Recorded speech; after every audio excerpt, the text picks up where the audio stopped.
Now, I'm no animal expert, but Fox has to be feeling pretty chilly in this atmosphere. I mean, look at him!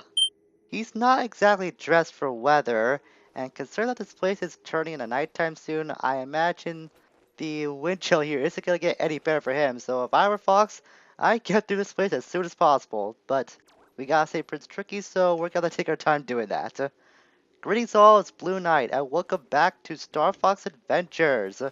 Previously, we explored Thortail Hall a little bit more, got a few fuel cells, got some scarabs that we could buy stuff with, and we were able to meet the Warpstone, who was able to take us to this place, the Ice Mountain, where we saw that Prince Tricky is being held. Today, we're gonna attempt to get Prince Tricky out of that cave and away from the Sharp Claw so he can make it safely back to the Hollow. First things first, gonna blow up that wall so we can see that there's another fuel cell behind it, but there's also something else that we saw back at the shop. Show me 20 scarabs, and I'll give you a cheat token. This is where you get something called a cheat token, but of course we don't have the amount needed in order to actually get that, to get the cheat token from that well. So that's gonna wait until a little later on for us to actually acquire. What I want to do is to take this barrel. This one has a timer on it, unlike all the other ones we've seen before, so we can't dilly-dally for too long. And throw it into those crates. This crate you cannot destroy with your staff, so that's why I had to use the barrel beforehand. I have no idea why that shark claw was just walking by. I guess he didn't see me as a threat, but I'm gonna make it pay for that. And wallop upside the head. And he's gone to the afterlife now. Serves him right. Shouldn't take Fox Mccloud lightly. That combo string I was using to finish off that first Sharp Claw, that's my favorite one of the bunch that I like to use in combat. I think you have to tilt down the control stick in order to use that. It's kind of finicky if you ask me, so I don't know why that I can't really execute that 100% of the time, but it's my favorite thing to use whenever I like to get engaged in a combat. Look, Emo! Hey, Scaleface! Pick on someone your own size! Nyuk! Nichkiak! I am Fox Mccloud, lead pilot of the Starfox team. I've come to take the prince back to his home. Hey, wait!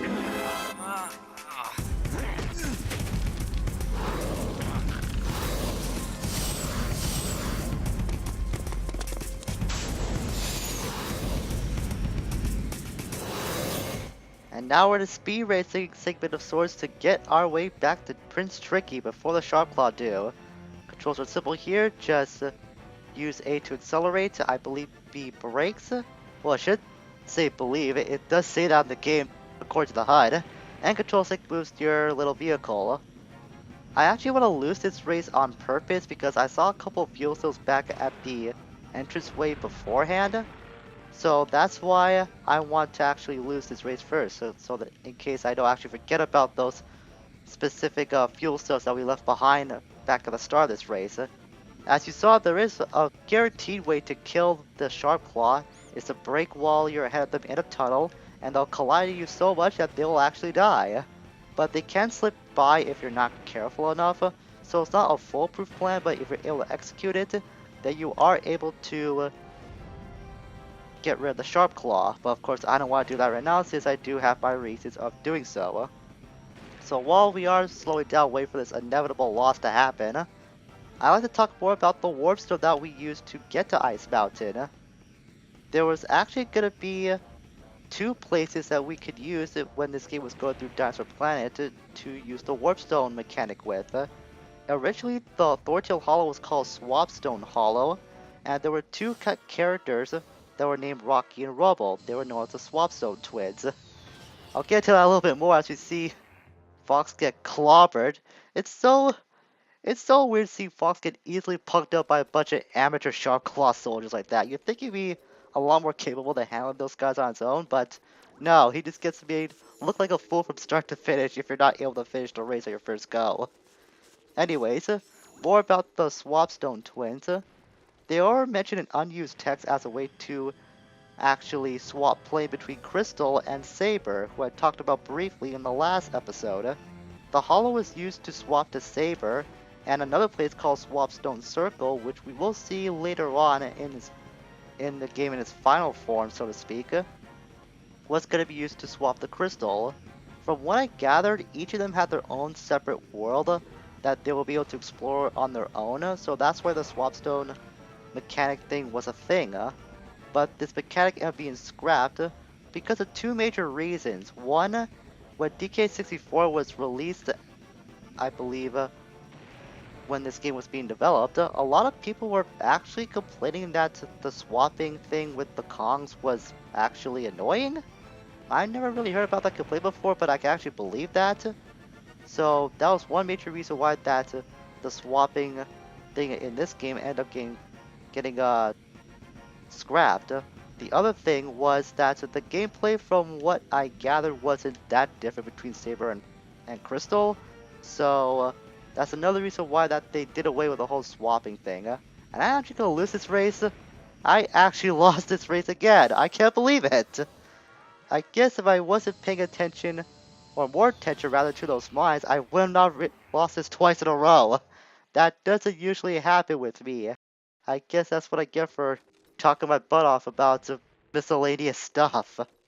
Okay, this time, for sure, I am gonna try, and I am gonna win. We are gonna get the Prince Tricky one way or another. Oh yeah, that was not the intended way to use that tunnel maneuver, but I don't care. I was able to take down one of those stupid Sharp Claw. Although the other guy's really ahead of me, I'm not sure if I'll be able to keep up with him. Another tip I have is that if you can, try to cut corners, because going along the track when you're racing against a Sharp Claw might be a hindrance to you, since you're not going any faster than the Sharp Claw are, whether you're just going at full speed to your best, or if it can slow down by those mines if you take too much of those as damage. Okay, I'm right ahead of it right now. Oh no, no, no! I am not falling for this again. That mine's not gonna help matters anymore. That was really unfortunate placement. Cut through there, getting close. No, come on! Oh, come on! I was so close to taking that guy out too. That's really stupid. I thought for sure I had that. If it weren't for those mines, I would have completed this segment by now. Okay, 3 times is really embarrassing, and I have no excuse for that. I guess I just got the better of some Mook Sharp Claw. These guys are the lowest of the low in the Sharp Claw total pool, and I keep losing to them. I guess it also doesn't help that your steering is really slippery. I know this place is called Ice Mountain and all, but come on. You really should expect your speeder to be so loose with friction when it comes to actually steering. It's really weird. Okay, ramming behind these Sharp Claw isn't helping matters much. I took that guy down. Finally!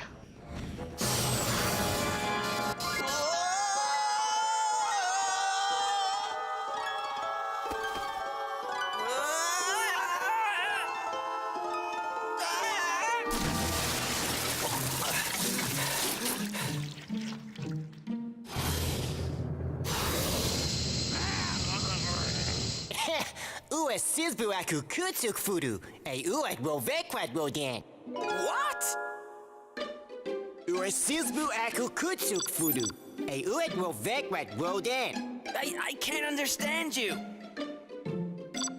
Ue sizbu at hot spring, or you'd be frozen by now. Why, you little... Hey, I wouldn't if I were you. My dad's a king Earthwalker, and he'll bash you up. I don't think he'll be doing any bashing. He's been captured. That's why I've been sent to rescue you. He's been captured? That's right. It was your mother that sent me to find you. Is she okay? She'll be just fine. But we need to get you home. I have no idea how Fox knows that there's a King Earthwalker, first of all. And second of all, how does Fox know that the King Earthwalker got quote-unquote captured? We don't know that. Why did Fox say that? Was that like a lie to get Tricky to follow him? Either that or I think someone read ahead in the script a little too much. Whatever the case may be, we now have Tricky safe and sound, I suppose. Although he's not moving right now, but whatever. He'll catch up eventually. He'll catch on. I'm pretty sure he's a smart kid. More or less. At least we got the translator fixed finally, so we got that going for us, which means we can now communicate with more of the dinosaurs here on Dinosaur Planet. These blue grub tub fungus are an Earthwalker's favorite food. Problem is, they're too hard for me to catch. Try studying them with your staff. I'm feeling real hungry. So one of the annoying things about Tricky is that, yeah, well not that, but voila, we got a blue grub tub fungus. That's the game kind of implied a few moments ago. Earthwalker's favorite food. Way to go, Fox! Now when I'm near, you can feed me the grub tub fungus using the C inventory. Highlight the fungus and press A to feed me, when you're close to Tricky that is. And we are seeing one particular effect about the day-nighttime cycle thing that's going on, that it can put the grub tub to sleep. But regardless if they are asleep or not, regardless of time of day, you do have to whack the grub tub at least once to stun them, no matter if they are sleeping or if they're awake. How so much should sleep? Don't ask. This is a game that we're a fox that's venturing on a dinosaur planet. Logic is way out the window at this point. It was out the point from like step 1. At least Tricky's now feeling strong enough to do some work now.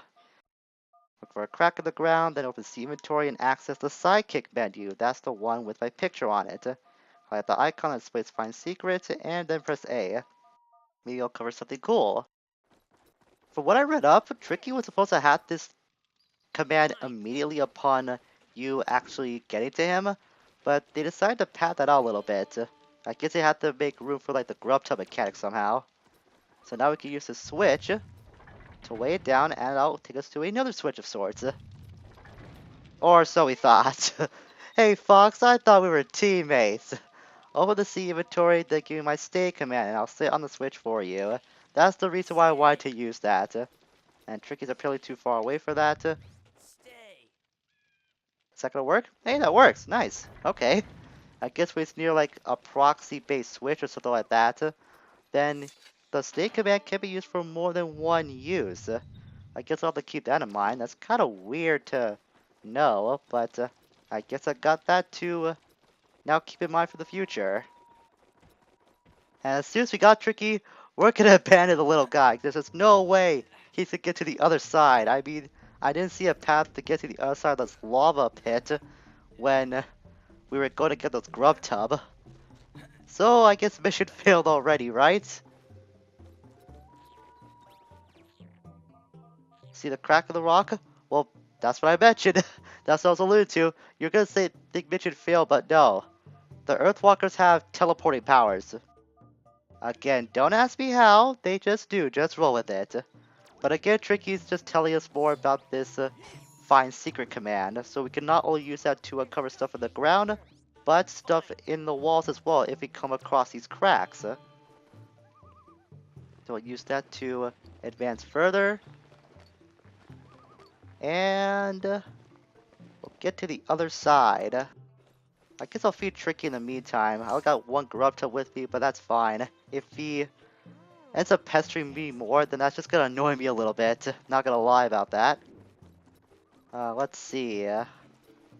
We'll go over here. There's a plant over there that has a staff energy gem. I don't think I mentioned this yet, but staff energy gems have 4 different colors.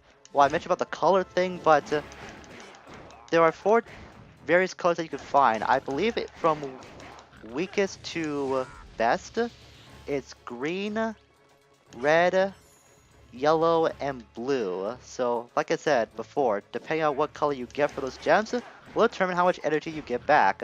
Again, that's not going to be affected to us because of how little our meter is right now, but that will become apparent in time. Speaking of Tricky, he actually had a little bit of a change himself as well. Before we get to that, here's a snip pluck. These guys can fire projectiles, but they're pretty small and easy to take out, so don't worry about them too much. We'll whack this a little bit more. That contain a puck egg. And we'll whack this. Another scarab. Nice. And we'll head a little bit further in, because I know there's going to be another enemy we'll have to look out for. There's a crate over there I don't need right now. This is a Snaplack, I believe is what it's called. They're pretty much larger Snaplucks, but they don't shoot projectiles unlike their smaller counterparts. They can use their claws and teeth to damage you. They're basically melee versions of the Snaplucks. And we can see Tricky has made some new friends, since he went ahead of us. You know what? I'm just gonna leave the little guy to his new pals and see how long they last with him. Don't come near me, Tricky. You made some new friends, just get well acquainted with them. I will get acquainted with those guys next time. That's a particular speeder section took me a little longer than I intended to, and I don't want this to run any longer than it does. So we're just gonna leave Tricky to his playmates, so to speak. Next time, we're gonna go meet up with Tricky again, and we'll continue our way through Ice Mountain now that we have the Prince of the Earthwalkers in tow. Until we meet again, farewell for now.